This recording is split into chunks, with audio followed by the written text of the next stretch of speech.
साथियों, आप सभी का स्वागत करता हूं अपने एमआरएस स्टडी परिवार में।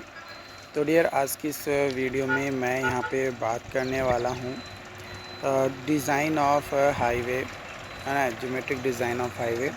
ये एक सब्जेक्ट है जो कि आपको बीटेक 8 सेमेस्टर में पढ़ने हैं। किसी किसी कॉलेजेस में या यूनिवर्सिटीज़ में अलग अलग सेमेस्टर में पढ़ने होते हैं। तो अगर ज्योमेट्रिक डिज़ाइन ऑफ हाईवे आपके सेमेस्टर एग्ज़ाम के लिए है, या फिर अगर आप कम्पिटिटिव एग्जामिनेशंस की तैयारी कर रहे हैं, तो कई सारे वैसे कम्पिटिटिव एग्ज़ाम्स होते हैं जहाँ पे आपका जो एग्ज़ाम्स है, कम्पिटिटिव एग्ज़ाम्स, वो आपका ऑफलाइन होता है और उसमें सब्जेक्टिव एग्ज़ाम्स होते हैं। क्या होते हैं? सब्जेक्टिव एग्ज़ाम्स होते हैं। तो जहाँ पे भी आपका सब्जेक्टिव एग्ज़ाम्स होता है, वहाँ पे आपको जो है लॉन्ग क्वेश्चंस में जो है जवाब देने होते हैं। तो उसका लिए यहाँ पे क्वेश्चंस मैं कुछ करवा रहा हूँ यहाँ पे, तो आप भी इसे जो है ध्यान दें। और यहाँ पे जो है आपका जो आज का क्वेश्चंस मैं रखा हूँ यहाँ पे, वो क्वेश्चंस है आपका यहाँ पे कि discuss the cross sectional element. Cross sectional element को जो है आपको डिस्कस करना है of roads considered for design. Design के लिए जो भी कंसिडर किया जाता है वो ड्रॉ अ नीट स्केच, है ना, नेट स्केच भी जो है आपको ड्रॉ करना है cross sections of two lanes का, जो टू लेन रोड होता है with dual carriage way and medium in rural area में मीडियन भी होना चाहिए, ड्यूअल कैरिज वे होना चाहिए और टू लेन रोड होना चाहिए। उसका क्रॉस सेक्शन को जो है नेट स्केच आपको ड्रॉ करना है।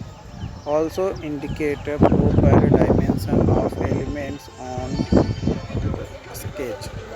स्केच पे प्रॉपर डायमेंशन भी जो है एलिमेंट्स का आपको बताना है कि प्रॉपर डायमेंशन आपका क्या होता है। प्रॉपर डायमेंशन आपको जो है यहाँ पे बताना है। तो सबसे पहले हम लोग यहाँ पे चर्चा करते हैं cross section element of road का क्रॉस सेक्शनल एलिमेंट्स क्या होता है। तो फॉलोइंग क्रॉस सेक्शनल एलिमेंट्स होते हैं रोड के, जिसमें सबसे पहला क्रॉस सेक्शनल है राइट ऑफ वे। क्या है? Right of way. The area of land acquired for the road along road alignment is known as right of way. It is also known as land way. जो right of वे होता है, इसको land वे भी कहते हैं। ये वह एरिया ऑफ लैंड होता है जिस पे रोड हमारा होगा along with the road alignment. It depends on the importance of road and possible features development. It is fixed by the IRC for different area and different types of road. अलग अलग types of road के लिए, अलग अलग area के लिए IRC जो है फिक्स डाटा प्रोवाइड करती है। दूसरा क्रॉस सेक्शनल एलिमेंट है कैम्बर। कैम्बर जो है एक स्लोप प्रोवाइड किया जाता है रोड सरफेस पे ट्रावर्स डायरेक्शन में, ताकि जो रेन वाटर है वो ड्रेन ऑफ हो सके, मतलब ऑटोमेटिक रोड से पानी जो है निकल जाए from road surface. Camber is provided in 3 shape. 3 shape में कैम्बर प्रोवाइड किया जाता है। पहला होता है स्ट्रेट लाइन, दूसरा होता है पैराबोलिक शेप, तीसरा होता है combination of parabola and straight line. उसके बाद आपका जो है अगला जो क्रॉस सेक्शनल एलिमेंट्स है वो है कर्व। क्या है? कर्व। कर्व जो है इंडिकेट करता है बाउंड्री बिटवीन रोड पेवमेंट और शोल्डर के बीच में ना। रोड पेवमेंट और शोल्डर के बीच में क्या करता है? एक बाउंड्री को दर्शाता है। कर्व में be divided into 3 groups.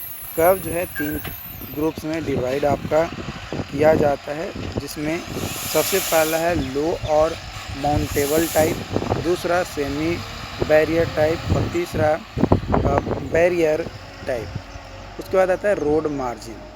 Various elements include in road margin, जैसे shoulder, parking lane, frontage road, driveway, cycle track, footpath, guard rail, embankment slope. ये सारे जो है रोड मार्जिन के अंतर्गत आता है। रोड मार्जिन मतलब ये इंडिकेट करता है कि रोड पे कौन कौन से मार्जिन हमारा लेकर चलना है। शोल्डर जो है जो पे कैरिज वे होता है, कैरिज के वे के बगल में थोड़ा स्पेस दिया जाता है, ताकि फ्यूचर में या फिर उसका जब गाड़ी आ रहा है जा रहा है ना, व्हीकल जा रहे हैं आ रहे हैं, तो कई बार क्रॉसिंग के लिए हमारा स्पेस मिल सके, या इमरजेंसी पार्किंग के लिए गाड़ी ख़राब हो गया तो इमरजेंसी पार्किंग वगैरह के लिए थोड़ा सा स्पेस दिया जाता है, तो उसको शोल्डर कहा जाता है, रोड के जस्ट बगल में होता है। इसी तरीके से पार्किंग लेन भी होता है, फ्रंटेज रोड होता है, कई सारे होते हैं।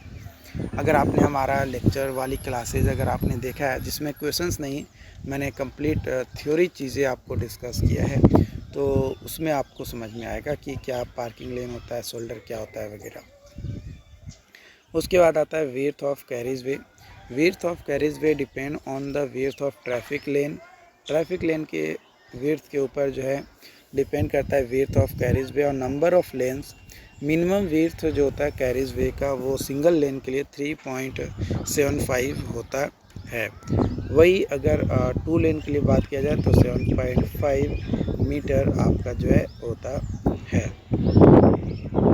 तो यहाँ पे जो है आपका स्केच दिया गया है जिसमें बताया गया है आपका लैंड विड्थ जो है 60 मीटर है। यहाँ पे ये जो है ये आपका एरिया जो है पेमेंट का है, payment for 3 lane 1 way movement के लिए।